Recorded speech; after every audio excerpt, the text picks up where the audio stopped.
and welcome to the Technology Geek podcast. I am your host, Brandon Labani, the Technology Geek, and this is our 19th podcast that we are doing here. I can't believe it's been 19 of these already, and I want to say, first of all, that our wonderful podcast that we do every week is sponsored by our wonderful sponsor at Audible. Audible, they're a wonderful company. You get audiobooks through them. All the books now are one credit, actually, which is something new that's happened over the last month or so. And obviously, I like audiobooks. You listen to them when you're on the go. While you're working, a lot of things you can use them for, just like listening to podcasts, you're just listening to books. So it's a really wonderful service, and you get a 30-day free offer with our giveaway here at audibletrial.com/techgeek. And it's really such a wonderful service, and I recommend that everybody try Audible, and it's just a wonderful service, and you get one free download with the trial. So again, that's audibletrial.com/techgeek. This way we go ahead and we get the credit for it. And I like listening to audiobooks, like I said, when I'm on the go, at the gym, working, or even when I'm trying to fall asleep, listening to a book helps you zonk out a little bit. So like I said, it's a wonderful trial. Again, that's audibletrial.com/techgeek. I also want to say thank you to our other sponsor. They're sponsoring the podcast now as well, is Dollar Shave Club. Such a wonderful service. $6 a month. You get a nice four-blade razor, and they're really good blades too. You get a pack of 4 every month, so you're never using the same blade twice. Using it twice, but using it once a week. But you're never using old crummy blades. Such a wonderful service, and for $6 a month, they also have another plan too, I believe, for $8 a month. But I'm on the $6 plan. But they are a really wonderful service, and that's Dollar Shave. We can find a link to their offer right on our homepage at technologygeek.org. And we'll have a lot going on in the world of tech. But as a lot of people know, I was away. I've been away, just got back. I was at the World Security Expo over in Philly. So, a lot of interesting things going on in the world of security right now. Mostly, I don't like to particularly go to any of the consumer electronics or any of those types of shows. I like to go to more of the, I go to the Linux show every year. I go to World Security Expo every year. I go to a little more higher tech kind of conferences, and that's just me. That's just what I like. I like the WWDC and stuff like that, but I don't really go to those. They're more for developers and stuff like that. I mean, they are wonderful conferences, but they're very. They're more for developers, and not to mention too. I mean, once it's over, it's up on Apple's site in like an hour. So, same thing with DEF CON. I like going to DEF CON, but again, one of those things is the next morning all the videos are up. So, I like to go to conferences that perhaps are a little bit more difficult to get our hands on. But again, it is one of they have so many wonderful conferences. Like I said, I like to go to Open Source World. That's a good one. I like going to the World Security Expo. I've been to SunGuard's one several times. So there's just a lot of conferences out there, and you can spend all summer just going to conferences, and even HamFest. We'll get into HamFest a little bit later on, but there's so many wonderful things going on in in the world of tech right now. So you got to pick and choose what conferences you go to. But I was at the World Security Expo, and a lot of wonderful products. FireEye, caught my attention. A wonderful product they have that you can go ahead, and what it does is it checks malicious traffic, fires up like a VM, and tests the traffic right inside a VM to see if it's malicious or not. So they were a neat product. There's a lot of other products too. So many of them to name. Want to make sure I get the. I think ones. IBM obviously had a good product for single sign-on. Airtime, they were there as well. Airwave, which is another open source product, they were there as well. They had talking about securing your wireless and all that type of stuff using CentOS, and they're really a wonderful product, and I really like their products. There was also Snort was there. They were kind of cool there with the talking about intrusion detection and all that type of stuff. Which I like OSM myself, or Alien Vault, but Snort is it's built in with OSM and Alien Vault. So, but again, they were there. I walked over to the. I think what other ones I walked over to. I walked over to the Trend Micro. They were there. Sophos was there. Almost all the antivirus vendors were there. Just a lot of wonderful security stuff. A lot of talk about bring your own device. Obviously, I think it's really interesting to see how many there's just so many things it's all over the place with bring your own device right now. People are saying, well, you don't secure the device, you secure the data, don't manage the device, you manage the app, protect your database, don't protect the app. I think there's no real set standard on bring your own device yet, and I think it's going to be a while before that really gets standardized. I think there's just too much going on right now with bring your own device to really know what's going on with that. I think there's a lot of different ways to handle it, and somebody there said bring your own device stood for bring your own definition, because it is really true. Everybody is so everybody's confused on where they're going with bring your own device. I don't think anybody really knows yet, and I think it's one of those things that we're going to have to just sit back and watch and just roll with the punches, because I don't think anybody really knows where it is yet. They actually took kind of neat. They actually took a survey while I was there of all the people that were there, and the interesting thing of it was that out of all the people that were there, only maybe 30% actually had a bring your own device environment set up. And out of the 30% of people that had it set up, there was maybe 20-30% said they weren't going to be doing it, and there was maybe 60%, maybe less. 40%, excuse me, that said that they were probably going to were going to set it up, but didn't know how they were going to do it yet. So it's just really, really just all over the place on how they're going to handle bring your own device and what they're going to do with it. And it was wonderful. There's a lot of stuff on bring your own device, but I didn't go to all of it.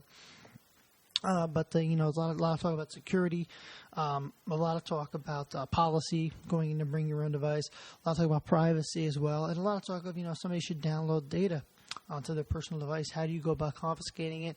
Where does it end? The forensics part of it. How do you go about rolling out apps, testing apps, making sure they're secure? There's so much talk on that whole topic right now that I don't think anybody really knows where the industry is going as far as in that direction. They know we're going in that direction, but security people don't have an idea how they're going to secure it yet. So, a lot of lawyers there talking about policies. A lot of them there. I didn't particularly go to too many of those, but there's a lot of lawyers there talking about policies and securing and all that type of stuff. And, a lot of people talking about how maybe this bring your own device is going to kill the security industry in 10 years from now. I don't think that's going to happen. But, there was a lot of different talks, a lot of things going on. But it really was a wonderful conference. A lot of great products there. Like I said, you had every major AV company was there. What else did you have? There was just so much going on. I went to a thing on HTML5 and securing HTML5 and how HTML5 is much more secure than Flash or Java, not patches or anything like that. But the other problem with HTML5 is the whole situation with not everything is built yet for HTML5. So obviously a lot going on with as far as that goes, and I think we'll see how that plays out over the next couple of weeks. Next couple.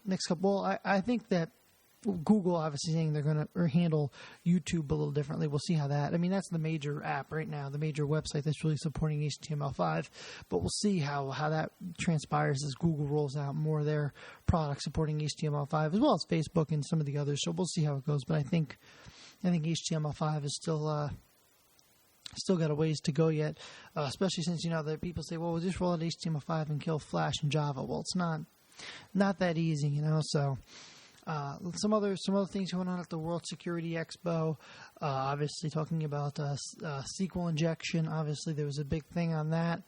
Talking about how the way the software is designed obviously determines on whether it's vulnerable SQL injection. And I agree with that, but I also think too that there are many things out there that are vulnerable that has nothing to do with the way it was written. It's just sometimes if you want something to work a certain way, it just makes it vulnerable. Something you can do about it. Almost all. No matter what version of SQL, whether using MySQL, Microsoft SQL, they're all vulnerable due to vulnerabilities. Programming is part of it, but then patching it and just the way it operates is another issue itself. So I'm trying to think of so many other things there. Obviously a lot of things talking about auditing. Auditing people that come into your network. auditing other companies to make sure that they're secure when they, come into your network. A lot of stuff like that. Some other things too. There's a movie coming out.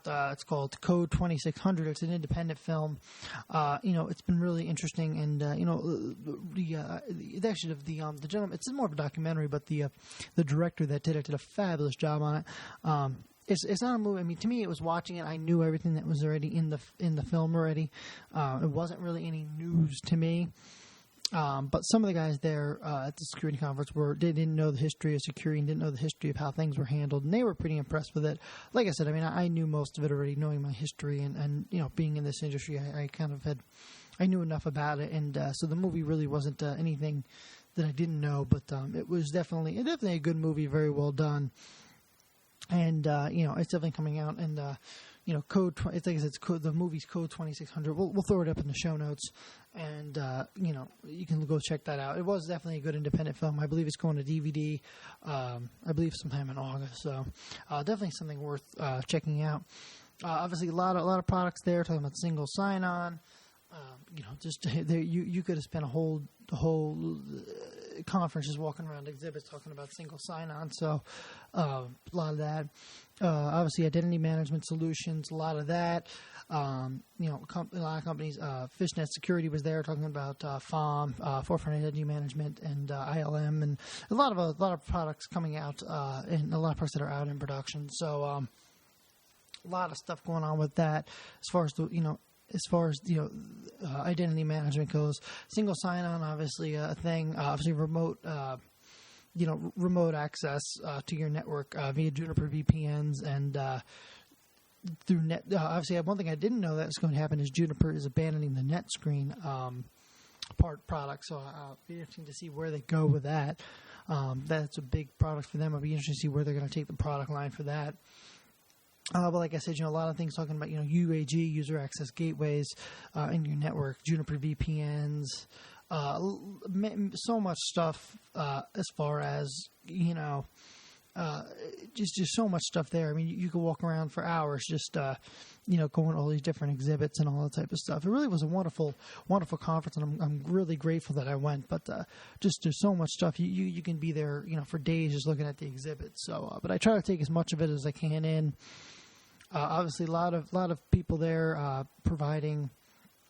I'm talking about companies that were there just to provide security training to your employees and stuff like that. Obviously, that's been going on for years now. But there were quite a few people there that were trying to sell training and things like that. So obviously, educating your users is obviously the most important piece. Some of the other things that were there as well that kind of caught my attention. There was an Ubuntu booth there showing off the Ubuntu phone. Obviously, Ubuntu has some products coming out right now, not so much security products, but obviously you have Ubuntu for Android coming out, which is basically your Android phone. And then when you dock it, you get a version of Ubuntu desktop on your dock. So that was kind of a neat product that they were showing off. They were there. Ubuntu TV was something else they were showing off. I thought that was interesting.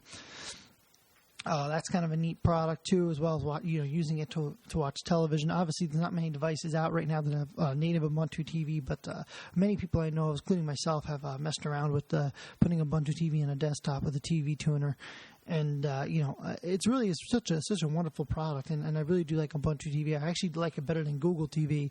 And I know Google TV has been a little bit more perfected, but I did really like Ubuntu TV. I thought it was really good. Obviously, you have Ubuntu Desktop. That's another thing you're dealing with right now. Ubuntu, obviously, their desktop has changed a little bit. They're trying to do the Microsoft thing, one interface amongst all the platforms, but they've kind of abandoned that to, let's make the phone look how the phone's supposed to look, and let's make, the TV look how it looks, and the desktop and the server. And I guess they're trying to get, they were trying to get, they were going to make one interface for everything, but I think they've kind of saw the Microsoft failure, and they're taking a different approach. Obviously, they're working with the phone. Obviously, obviously, one thing I didn't know was Android for the phone. I just explained is different than and the actual Ubuntu phone. There's going to be it's going to actually have going to have Android app support, and it's going to as well as have their own app developer market, and some of that. And one thing Ubuntu is very cautious about, they've taken their time with this, is trying to make sure they don't end up like BlackBerry. So they're being very careful, and they were wonderful products. Looking over it now, it's an amazing job all their developers and stuff did. Ubuntu obviously pushing their phone kernel, and then obviously having a desktop kernel, a server kernel, and then of course their Ubuntu TV will lay over their desktop kernel, but they'll have a different interface. But it was a really wonderful, well thought out products, and I think they've done definitely a wonderful job with it. And they were there, and I made sure I stopped by their booth. As everybody knows that listens, I'm a big open source guy, so that was really great to run into those guys. Also, too, I just want to say one thing, that some other guys, too, I had ran into there were from friends of ours that listen to the show from Tech Support Comedy. They're a wonderful group of guys, and we have a good following for this podcast from those guys. They ran into a couple of them. They recognized me and came over and said, we like the show and all types of stuff. They were there. Some other interesting things, too, that were going on. They were, obviously... some guys from ADP, Advanced Data Processing, they were there talking about auditing and stuff like that. So that was kind of neat. Talking about hold harmless, talking about, non-disclosure agreements, all that type of stuff. So it really was a wonderful conference all around, from a tech side as well as from a, policy side. Some of this policy side stuff can get a little dry, but I mean, all in all, I think it was, definitely a good conference, Obviously, of course, anything with backup, obviously, you're also dealing with, the backup vendors, of course, were there. And, of course, you had, Sync Sort and, of course, some of your other, net backup. Some of your backup vendors were there, obviously. And just a great group of people were there this year. And I was really happy to be there. And, a lot of people, knew me from the podcast and knew me just from working with me over the years and all that stuff. So it was really great conference to be at, and had a lot of fun. Definitely a lot of stuff with scavenger hunting and stuff like that. They did some really great stuff while I was there, and just a lot of white hats, and it just really was a wonderful conference to be at. I'm hoping to go again next year if I can. We'll see what time permits. But there's just so much stuff. Obviously, people there talking about advanced persistent threats. Obviously, malware not being as intrusive as it is, trying to get data. And, I was talking about hacks and things that go on like that. Talking about SOCs, Security Operations Center. HP was doing a big keynote about that. They were there. Just so much wonderful stuff going on at the security conference. And more than I could talk about, but it was really great, and really glad to go. And hopefully we'll hopefully go next year if I can. As far as some other things go, in the world of getting off of the world of security here for a minute, I want to talk about too. There was also too the big ham conference, Hamvention, was obviously this past weekend. And, a lot of people were there. I was not there, but a couple of friends of mine checked in with me, told me how wonderful it was. I have not been there ever, but obviously that was an event that was around this week over on the Twit network. Obviously, Ham Nation, they were there. They had some wonderful coverage of it. So any of you that didn't go and want coverage of the event over on Twit, they have, that particular coverage, and I know I'm talking about another podcast, but that's okay. Those guys are great, and I love the show, Ham Nation, as well as they were also too raising money for the tragedy that happened over the weekend with the tornado. So those guys are wonderful. And anybody, by the way, if you'd like to donate money to the American Red Cross, we have the information. We're going to throw it up on the podcast for you. You go ahead and you just text the word Red Cross to 90999, and you have to confirm with the yes after it pings you back, and that'll donate $10 to the Red Cross Relief Fund for those people that unfortunately suffered a horrible tragedy. It just was terrible. But again, that's text the word Red Cross to 90999, and that'll give you a $10 donation to the American Red Cross Disaster Relief. And they are a wonderful organization, and we want to support them. So again, we're gonna throw that up in the show notes, and we really appreciate if anybody could help donate $10 to them. They're a wonderful organization. They are doing tremendous work right now down there. So I want to thank everybody for that. Trying to think what else as well. If you want to hear more about the Ubuntu phone, by the way, there is a show over on the Twit Network, and by the way, I do like the Twit Network. I do listen to a lot of their shows. But, not all of them are, I don't like all of them, but I do like some of them. And I'm sure, with any other network, there are shows people don't like. I mean, NBC alone. I mean, you can tell me how many TV shows you don't like. So, but the Twit Network is really, really great. But there is one show over there called Floss Weekly. In this past episode, they had the gentleman on that is the developer for the Ubuntu phone. So if you're interested in that, you can go ahead and jump over onto their network and check out this past episode. And there's a wonderful, he does a wonderful talk with the gentleman from that runs the show, the podcast. And he talks all about the Ubuntu phone and all the stuff that I've told you. He talks about it as well as elaborates on more of it. So that's another place where, by the way, if you're interested in the Ubuntu phone, you can go ahead and get more information on that. A lot more, though, coming out in the world of tech. We'll just do the tech news quickly as we do every week, and then we'll get to your questions.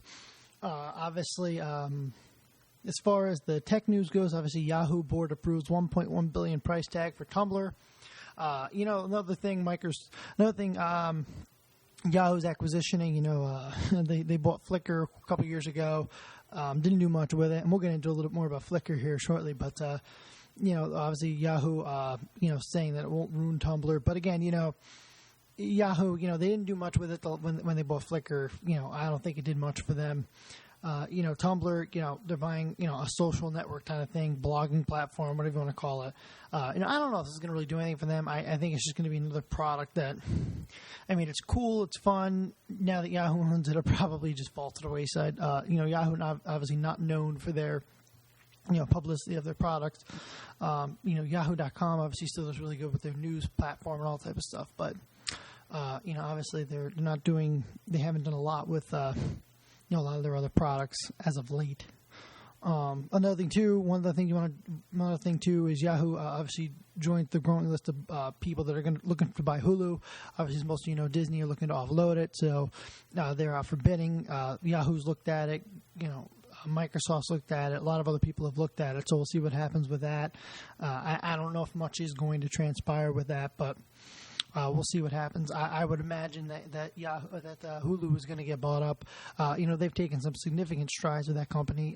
Producing soap operas. That were taken off the air. They're producing them now. They're producing some other shows, some other television products they're doing as well. So definitely a strong company, but a company that I think is starting to lose some steam, and I think that's part of the reason why.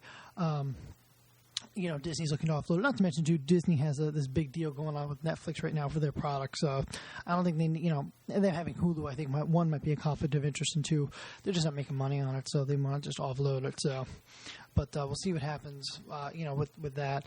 Obviously Hulu makes money, but it's. With the exclusivity deal for their movies with Netflix, I don't know if they're really doing, if it's going to really help them at all. So, obviously they're looking to offload it.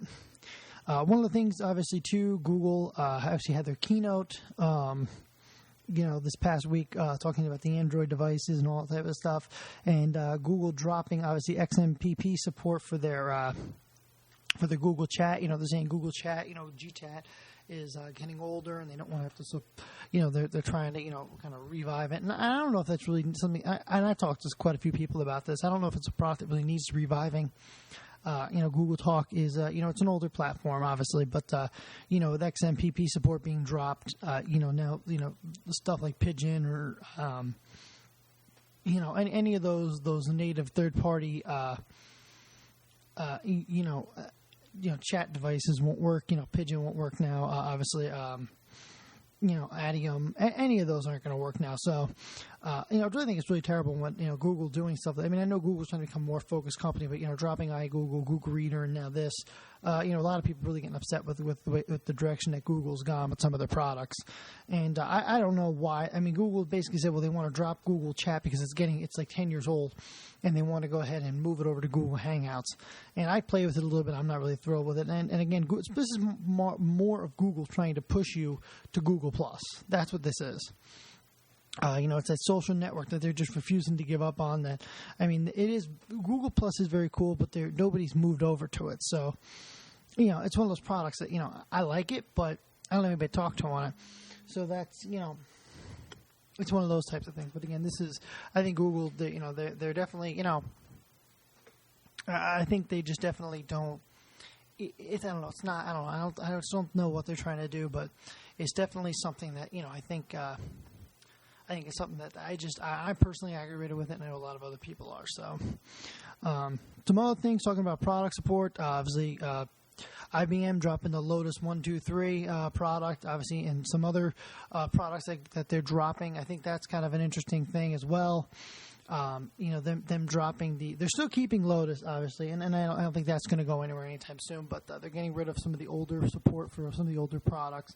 And I kind of figured it's going to happen. I know they said that Lotus is a product that they haven't really been making an enormous amount of money on. So IBM obviously trying to cut their losses a little bit with that. But, yeah, it looked like Lotus is going away. It's really upsetting, too. There was a big article on this on Slashdot. And I want to say thank you, by the way, to the Slashdot readers. I didn't realize going to the World Security Expo, I didn't realize how many people we had that listened to us from Slashdot as well. So I want to thank those guys for supporting the show. And talking about how if you look at Lotus Notes, 10 years ago, it was actually revolutionary for its time. A lot of things were proprietary at that time, and Lotus kind of was, one of the very few independent software companies that were still, making it out there before, before the bubble burst, and they really took, just really took the whole platform, made it so that everybody can use, one product, open up everything. It would open up, Apple documents. It would open up all, Word 97 documents. It would do a lot of stuff that most products didn't do. Because you remember at that time we were dealing with, Apple's Office versus Microsoft Office and the incompatibility issues and all that. And Lotus kind of really streamlined that. And I remember when I was at college in 2005, I remember going to a lot of places and people were still using Lotus Notes. And shockingly enough, when I was working, doing a job for a company I was still traveling a lot, which I don't do as much as I used to. Thank goodness for that. But when I was traveling, I remember running into a lot of school districts that still use Lotus Notes yet, and it's still out there. I still run into companies once in a while that still have it, so it still is a product that still has a lot of life left in it. But obviously, IBM abandoning the older versions like Lotus 123 and stuff. So definitely something that it's sad to see go away, but it's still out there. Just the older products are going away. So, but definitely, and I think too, I was talking to those guys at IBM, and they were saying the same thing too. That there's just the IBM has to kind of cut their losses a little bit, so they're getting rid of that product. So, but trying to see what else we have going on here. Obviously, by the way, for those of you that don't know, this past weekend, Fast and Furious 6 opened up this past Memorial Day weekend. And I do want to say one thing. This is Memorial Day weekend, so I want to say thank you to all the troops, that serve our country and keep us safe and make it so it is a free country. And I want to, again, thank all of our troops that serve in the Air Force, as well as all those that have passed away or have loved ones that were in the service that passed. I want to thank them for all their service. And here at the Technology Geek, podcast, we definitely, share our thank you and appreciate everything you do for us. One of the other things, too, I wanted to talk about, obviously, Microsoft unveiling the new Xbox. That was, of course, in the news. I'm not going to get too much into it. There was tons of coverage on it. So if you want to look, you can go ahead and look. But Microsoft did unveil the new Xbox this past week. Obviously, some security stuff in the news. I know we're talking about a lot about security because of the Expo and stuff, but I want to get a little bit into this. Obviously, there was a new Android malware that intercepts incoming text messages and silently forwards them onto criminals. That was on the hackernews.com. Obviously, there's definitely some stuff going on with that. It's a new type of malware that, like I said, it pretty much intercepts text messages and forwards them. They were saying it was discovered actually by a Russian firm. And this is, it's a very serious threat to users because of using a malware attack that can easily get two-factor authentication codes from your email, your bank accounts. Because as most of you know, a lot of times you'll log into your bank and the bank will text your email you and saying, here's your code to get in. So obviously, definitely a big issue here. And, one of the things that, that they're finding out is the malware is actually dubbed Android pincher2.org. .origin, excuse me. It's the second form of the Android pincher malware, which was distributed a couple of years ago.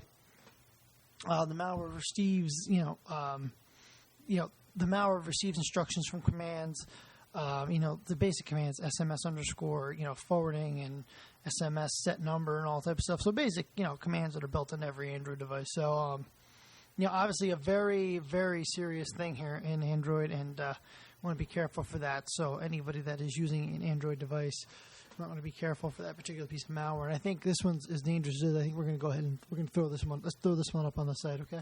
We're going to go ahead and throw this particular article up on the site so that everybody can take a look at it and just keep themselves safe, because that one's a major one. So some other things, obviously, there's a new version of iTunes. For those of you that have Apple, obviously, I have an iMac myself, and obviously Apple fixes 41 iTunes security flaws, some more than a year old. So, that was Microsoft, Apple obviously having a big roll-up of updates, which is good, patch and stuff. So we're glad they did that. But again, new version of iTunes out and patching some old holes. And, I think it's definitely something that, needs to be done. And, I'm glad they did it. And it really, a lot of the iTunes updates, roll-ups haven't really been feature updates anymore. It's just security updates. Some other things, by the way, blueprints of Australia's top security spy agency headquarters stolen by Chinese hackers. That was up there. Not much more on that right now. As a precise, I'll try to give you some updates via Twitter, but that's for right now. That's all the information we have on that. We'll get to that more if we can, if we get more information on that. Obviously, the Chinese hackers that breached Google in 2010 obviously gained access to thousands of surveillance orders.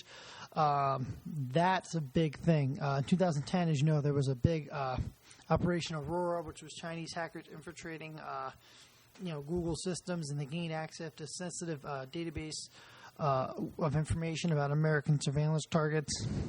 Google reported the hack, publicly, years ago, but they're saying that the sophisticated attack resulted in the theft of Google's intellectual property. That wasn't the only thing they got. Apparently, they definitely, they received, they got some human rights activist email accounts.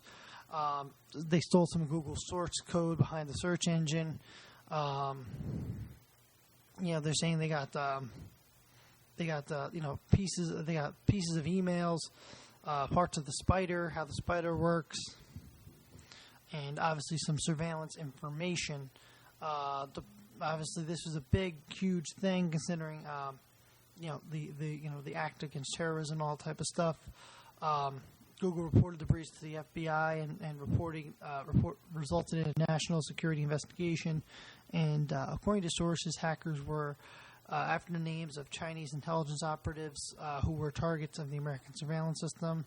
So this is a big, big thing. The FBI investigation did not uncover any evidence that the information had been used to hurt national security. Google tightened its defenses, as we all know. But again, this is a big thing. Last month, a senior Microsoft official suggested that Chinese hackers had targeted the company's servers about the same time Google systems were compromised. So, Microsoft excluded that whatever was behind the breach was seeking identifying accounts and was targeted for surveillance. So Operation Aurora attacks reportedly target 34 companies, including Adobe, Juniper, Rackspace, Symantec, and some other ones. So Yahoo as well. Excuse me, I forgot about them. So, there's a lot of stuff going on with this. Obviously, a very big story. And, obviously we're going to keep an eye on this and go from there. So, but obviously a big story in the news right now with that. Some other things too as well in the news. Obviously, Microsoft, Skype spying on Skype conversations. Now, this is an interesting thing because more has come out about this as of the last couple of weeks. Apparently, Microsoft goes through the messages, but they don't yet go through the video chats. The video chats are still one-to-one, so it's still point-to-point, and they're encrypted. So Microsoft doesn't look at those, but however, the messaging isn't peer-to-peer. It has to go through Microsoft servers, and that's how Microsoft's found that one link. So I wanted to update everybody on that. I found that out. That was actually on actually heard that on a podcast, as well as verified it via the internet the other day. So I wanted to bring everybody up to speed on that. That's something that there was some really a lot of people were worried about, but I think this is all kind of. I think now looking at it, I see where yes there are some problems, but they do see what happens. So, so right now, it looks from what it looks like. It looks like your chats, your video chats are okay. It's just your peer-to-peer messaging that's still being looked at. So obviously it's not peer-to-peer. It's obviously going through Microsoft servers, and that's where they're scanning the links. So some other stuff in the news. Obviously, Twitter moving to two-factor authentication. That obviously is a big thing right now. Obviously, Twitter definitely has had to change a little bit. When Twitter first came out, security wasn't an issue. Any of you that have seen the David Letterman information on that. Remember, David Letterman sent out, he tweeted, I'm eating ham and peppers or sausage and peppers, something like that.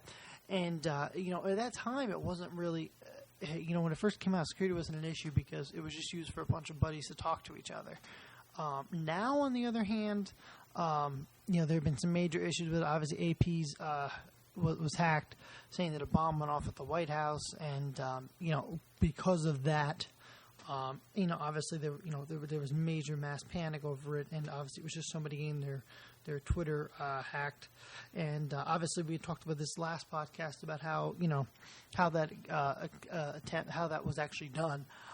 So it wasn't a very technical attack. I believe it was done via phishing. I don't remember, but it wasn't very. I know it wasn't very technical in nature. So Twitter now moving to two-factor authentication, and Twitter has to because Twitter is has become when it first came out, it wasn't a way. It wasn't a way that people communicated important information. It was just a way people talked.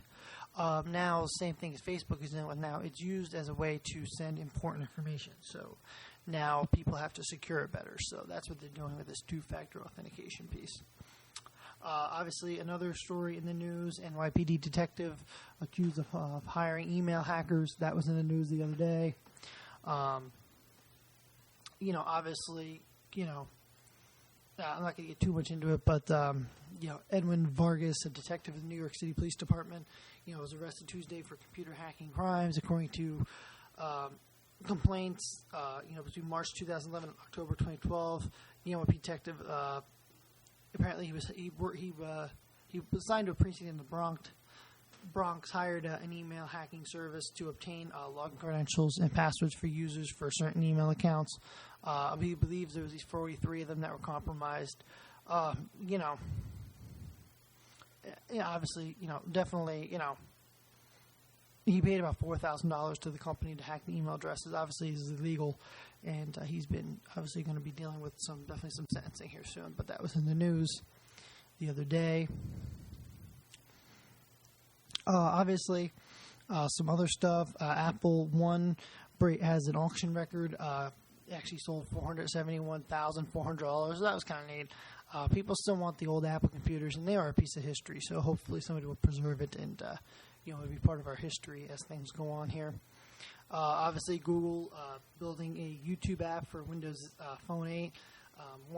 Glad they're going to be supporting that. I'm sure a lot of the very few Windows 8 phone users are going to be happy about that. So that was in the news. Google acquires Kite Power Generator. Not a lot on this story. The company doesn't really disclose a lot, but Google acquired the company that the company generates powers using turbines mounted on kites and wings of things. So this is going to become part of Google X. And the secretive research and development arm of the search giant. The deal comes recently. It was announced on the 26th.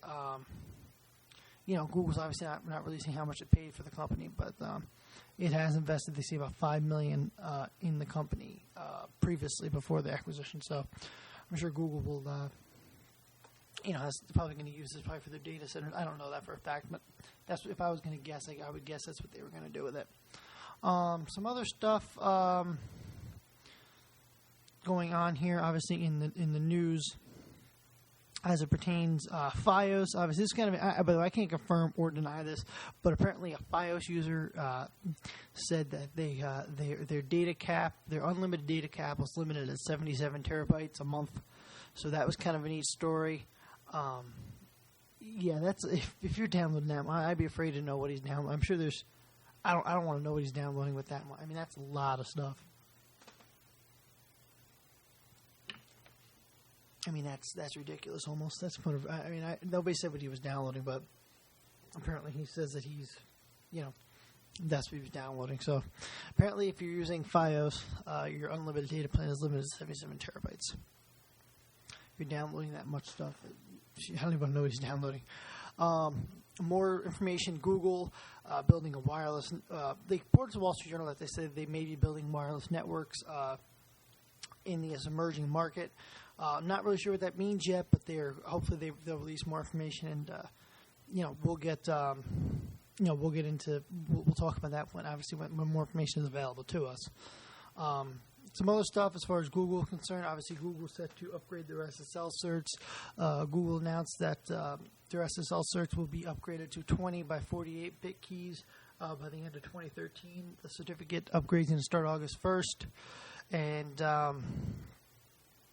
apparently, this is definitely, obviously security being a big topic with Google, which it should be.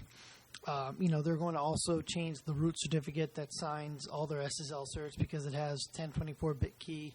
I'm actually surprised they're giving out this information, but it's interesting to note that, it's interesting to note, that in 2005, the National Institute of Standards Technology expected that digital signature algorithms using 1024-bit would either be broken or be in serious danger of being broken by 2010. Obviously, that didn't happen. But now pointing out that definitely by 2017 or 2018 that's going to happen. So Google's trying to be proactive, which they should be. A big company like them, obviously, internet pointed. They're obviously always, I'm sure they're always spending off tax, but nevertheless they'll be changing their keys, and everybody will be running all the stuff will be running 20 by 48 bit, which is standard, which should be standard anyway for the internet. Regardless, so neat information there coming out of Google, and I have to say that's one thing that is kind of cool when you see a big company like that being proactive. There should be more of it. Remember, Microsoft just announced like a year ago that they were going to support 1024-bit keys, so it's good to see them being proactive. As most of you know, Flickr's website obviously got revamped. The site was hit by some performance problems after the revamp. Not a lot of information on what happened. They're just saying we're experiencing some slowness issues. Certain tasks are just logging in and stuff that were taking a while. So, again, this is more Yahoo. Obviously they have Flickr, and they're competing with PhotoBucket, PhotoStream, all those big companies. And, Instagram and all that. And, of course, they changed their website and, experienced performance issues. This is just them, not running their company right. But that's besides the point. When you're in such a competitive market like this, uptime and stability is everything. And that's one thing that they just haven't figured out yet. Obviously, some other things, too, in the news. Foursquare, who hasn't been on, talked about it much on this podcast at all. Foursquare partners with GNIP to sell check-in streams. Not sure, the Foursquare selling check-in streams, this is them trying to produce revenue, and they need to. GNIP, is a popular reseller of social media data. I don't know how I feel about my data being sold, but again, the old saying is if you're offering it, it can be sold. So, now Thursday, via blog post that they're, they're going to be able to use, people are going to be able to use Foursquare's data pools for cool research products and, targeted advertising and stuff like that. So, obviously, GNIP, obviously, they're I'm sure they're excited to take the data because obviously it's valuable information. Foursquare, which is currently positioning itself to consumers as a local search app. It's got about 35 million registered users now, more than 4 billion check-ins. So, they're saying the startups' data will be anonymized when it's passed on to the buyers, but who knows? With GNIP, you're going to be able to purchase real-time streams of locations and stuff like that. But I don't know. We'll see what happens. I think it's I think definitely Foursquare has a great product, but they need somehow to make revenue, and they're just not making a lot of it right now. So, also too in the news, Apple's Worldwide Developer Conference keynote scheduled for June 10th. Just want everybody to know that. For those of you that are interested in watching, I'll be watching it as well. Waiting for the live stream to come up on their site. Some other stuff too. Broadcom unveils a new 5G Wi-Fi chip for PCs and tablets and phones. So Broadcom being still out there, still kicking strong and putting out new products. So wonderful for them. It's great to see them still out and about and still making good products. So we are now, I think that's pretty much it for the tech news this week. Let's see. Well, we're going to our questions here in a second. By the way, folks, we're a little light on questions this week. By the way, you can send me all my questions, again, Twitter, @LaPannyTech, and as well as submit them from our website. But I really like it when you guys send them to me via Twitter, because then I can reply, and then people can see it, and then people have other suggestions, and it really it doesn't just give you my point of view on something, it gives you pretty much anybody that's following my stream or your stream's point of view on a particular thing, especially being in a chat room. So I really prefer if you send it to me on Twitter. Again, that's @LaPannyTech on Twitter. Another thing, too, as far as answering questions, it was kind of neat. I was working up in as everybody knows, my ham, and I was working up on the 40 meters the other day, and I was trying to get a radio check, and I said, radio, can I get a radio check? And I remember I got like maybe 6 or 7 people just, jump and say, oh, you're good. People give me signal reports and all that. So that's why I say, sometimes it's best if you ask a question up on on an open thing, so people can give you their perspective rather than just emailing me and only giving my perspective. But again, it's really up to you. But again, it's available to you. But like I said, we're a little light on questions this week, so I am sorry about that. But like I said, the more questions, the better. Actually, the interesting thing is, I didn't even plan this. The first question that we have is actually a question regarding somebody buying. The question was, should I buy a new Mac or wait? I would wait till after Apple's keynote to see what new products are coming out. If you buy a product now, it's going to be outdated within a couple weeks. And the other thing is too, if you wait, they'll announce their new products. And usually when they do that, they drop the prices of the old products. So I'd wait a little bit, at least till after June 10th, to see what's going on. It's only another couple weeks. How can I set a location-based reminder in Android? Well, that's actually kind of easy. You can actually, if you go on your Android and you see this search box there, if you click on that and say, remind me when I'm at the store, and as long as Google knows, as long as you give Google a location, not just store, like if you say, when I'm at this place and give an address, remind me when I'm at this address, it'll pop up and tell you. So that's what I would do. That's how I do it anyway.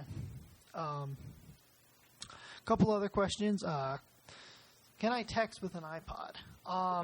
You can use Viber. That's a texting program. You can also use native iMessage from iPod, iPad, or, anything within the Apple environment. But as far as SMS messaging goes, you can use Skype and stuff like that. But as far as outgoing messaging goes, you're not going to be able to text from an iPod. The only thing you could do, and I don't know what kind of device you have, and I've actually mentioned this to some people, a lot of people that I know have taken their old iPhones and just gotten a data plan and set up Google numbers, and they give their kids the old iPhone. So that was kind of a cool idea. I don't know if you said you're using an iPod, so that might not work, but that's the only option I can think of for you. Somebody asked, how can I create my own Roku channel? Well, you need to know a little bit about programming for that. What I would do if I were you is there's a lot of information out there on the Roku stuff.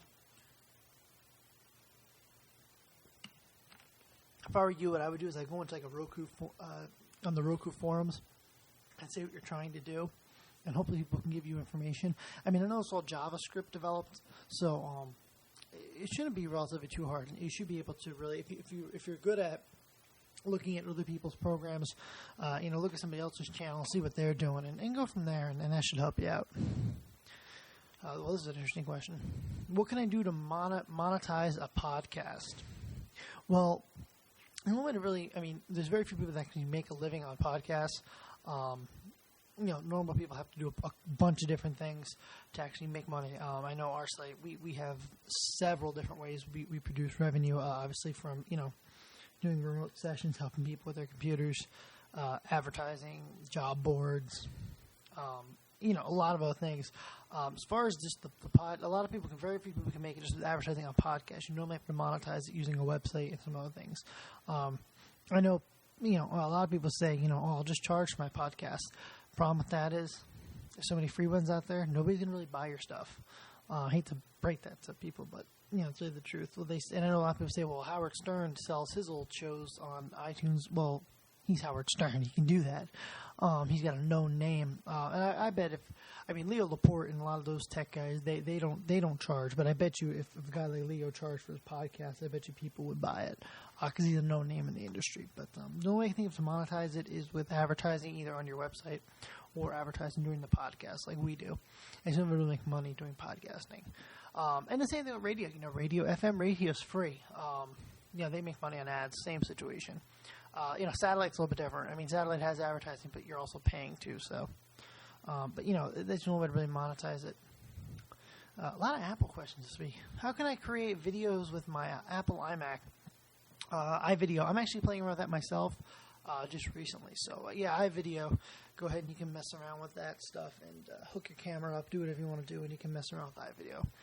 If you're just trying to make videos like for streaming, Ustream has live streaming. So if you just want to, stream stuff, you can use Ustream as well. I don't know exactly what you're trying to do, but Ustream would work really well for you. Or if you're trying to create a video, you can go ahead and use iVideo. That'll work for you.